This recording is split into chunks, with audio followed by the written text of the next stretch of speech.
Fala, minhas bases nitrogenadas, seja bem-vindo ao canal Estudar Mais Biologia. Aqui quem está falando é o professor Jonatas Fontinelli e nesta videoaula vamos tratar sobre o transporte passivo, um tipo de transporte que ocorre na membrana plasmática.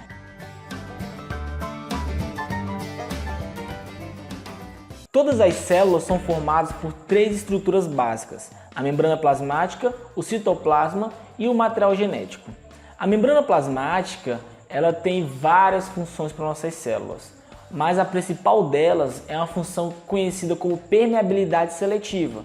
A membrana seleciona o que entra e o que sai de dentro das nossas células. Eu já gravei uma aula sobre membrana plasmática, vou deixar aqui no link essa aula para que, se você não tiver assistido, dê uma olhada nela para saber um pouco mais sobre a membrana plasmática. As substâncias podem entrar na sua célula com gasto de energia ou sem gasto de energia. Aquelas substâncias que entram na nossa célula e não gastam energia, nós chamamos de transporte passivo. As substâncias que entram na nossa célula e gastam energia, nós chamamos de transporte ativo. Nesta aula vamos tratar os três tipos de transporte passivo: difusão simples, difusão facilitada e osmose. Eu já vi várias aulas no YouTube, todas elas cheias de enrolação. Eu te garanto que nessa aula você vai aprender tudo de forma rápida e bem simples e, claro, objetiva. O transporte por difusão simples, como o próprio nome já diz, é bem simples. As substâncias sempre irão passar do meio mais concentrado para o meio menos concentrado, ou seja, do meio hipertônico para o meio hipotônico, a favor de um gradiente de concentração. A substância quer equilibrar os dois lados com a mesma quantidade. No transporte passivo por difusão simples, vai passar o soluto, ou seja, a substância que é dissolvida pelo solvente. O soluto ele vai sair do meio mais concentrado para o meio menos concentrado, como eu já te falei. Um exemplo de difusão simples é o que ocorre com o gás, oxigênio e CO2. Você precisa de oxigênio e você precisa eliminar o CO2. Quando você faz o processo de respiração, a inspiração e a expiração, no processo de inspiração você manda oxigênio para os pulmões. Esse oxigênio vai entrar nos seus alvéolos pulmonares, desses alvéolos pulmonares irá passar para os seus capilares. Já o CO2 vai fazer o processo contrário, ele vai sair dos teus capilares e para os teus alvéolos e ser eliminado na tua expiração. Como existe uma diferença de concentração de CO2 e de oxigênio, exemplo, o teu corpo tem muito CO2 e você está inspirando oxigênio. E esse oxigênio vai fazer a troca com o CO2, equilibrando os dois lados, porque o teu corpo precisa de oxigênio, mas também ele precisa eliminar o CO2. Então, para poder fazer essa troca de gás na membrana plasmática, esse transporte não gasta energia.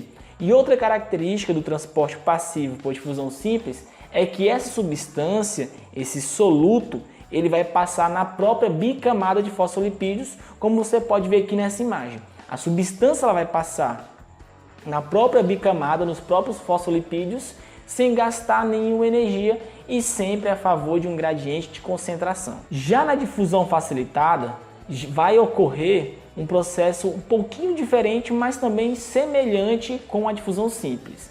Ela vai ser um soluto que quer passar do meio de maior concentração para o meio de menor concentração e também não vai gastar energia. A diferença é que vai ocorrer a participação de uma proteína chamada permeases. As permeases elas permitem a passagem de substâncias do meio mais concentrado, hipertônico, para o meio menos concentrado. Elas permitem essa passagem, facilitando a entrada dessas substâncias, porque essas substâncias não conseguiriam passar pela própria bicamada. Então, essa proteína vai ajudar na entrada desses componentes. Um exemplo de substância que faz difusão facilitada é a própria glicose. A glicose ela entra nas suas células através da difusão facilitada. A proteína permease ajuda na passagem desse carboidrato, ele entra nas suas células e vai acontecer a produção de sua energia. Como nessa imagem que você pode ver, a proteína ela permite a passagem da substância, ela ajuda. Então a substância que está mais concentrada, por exemplo, na parte exterior da célula, no meio hipertônico, ela vai entrar na célula equilibrando os dois lados. Já na osmose, quando você lembrar de osmose, primeiramente você tem que lembrar de água. A água ela é um solvente. A diferença é essa: na difusão simples e facilitada é a passagem de soluto do meio mais concentrado para o meio menos concentrado. Na osmose não, é a passagem do solvente do meio menos concentrado em soluto para o meio mais concentrado em soluto. A água ela passa do meio que tem menos concentração para o meio que tem mais concentração, porque a água ela quer dissolver, ela é o solvente, ela quer dissolver as substâncias, ela quer dissolver o soluto. Nessa imagem tu pode ver que a água ela passa do meio menos concentrado para o meio mais concentrado. Um exemplo que nós podemos usar do nosso dia a dia é quando temperamos uma salada. Quando você joga sal no alface, ele acaba murchando. Por que isso ocorre? Porque você criou uma concentração muito elevada de soluto fora das células do alface. E essa água que está dentro das células do alface acaba saindo desse meio que é hipotônico em relação ao exterior e o alface acaba murchando, porque a água sempre vai passar do meio de menor concentração de soluto para o meio de maior concentração de soluto. E eu percebo muito nas aulas que os alunos confundem esses termos hipotônico com hipertônico.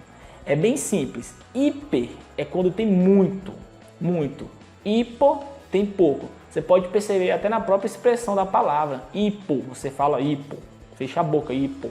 Agora hiper é uma coisa muito grande. Então hipo, pouco, hiper, muito. E a água vai passar desse meio hipo para o meio hiper, para onde tem muito. Já na difusão simples e facilitada, as substâncias passam do meio que tem maior concentração para o meio de menor concentração.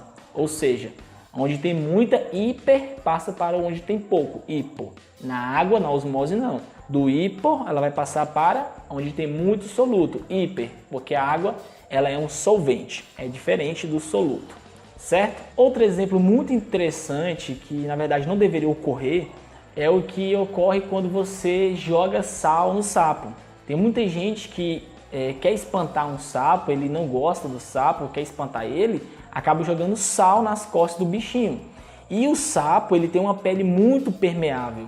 E outra coisa, os anfíbios também fazem respiração cutânea. Quando você joga sal no sapo, você está meio que impedindo a respiração dele. E outro detalhe é que vai ocorrer o processo de osmose. Se eu jogar sal nas costas do sapo, a água que está dentro dele vai sair para dissolver esse soluto por um processo de osmose e o sapo acaba se desidratando, podendo até morrer. Muitas das vezes até morre. Outro exemplo também característico é que algumas pessoas fazem com lesmas. Joga sal na lesma, a lesma vira água pelo processo de osmose, acaba matando o bichinho. Essa foi mais uma aula do canal Estudar Mais Biologia. Se você ficou com alguma dúvida, não deixe de escrever nos comentários e, claro, deixar aquele like e de seguir a nossa página aqui no YouTube. Ajude esse projeto a crescer cada vez mais.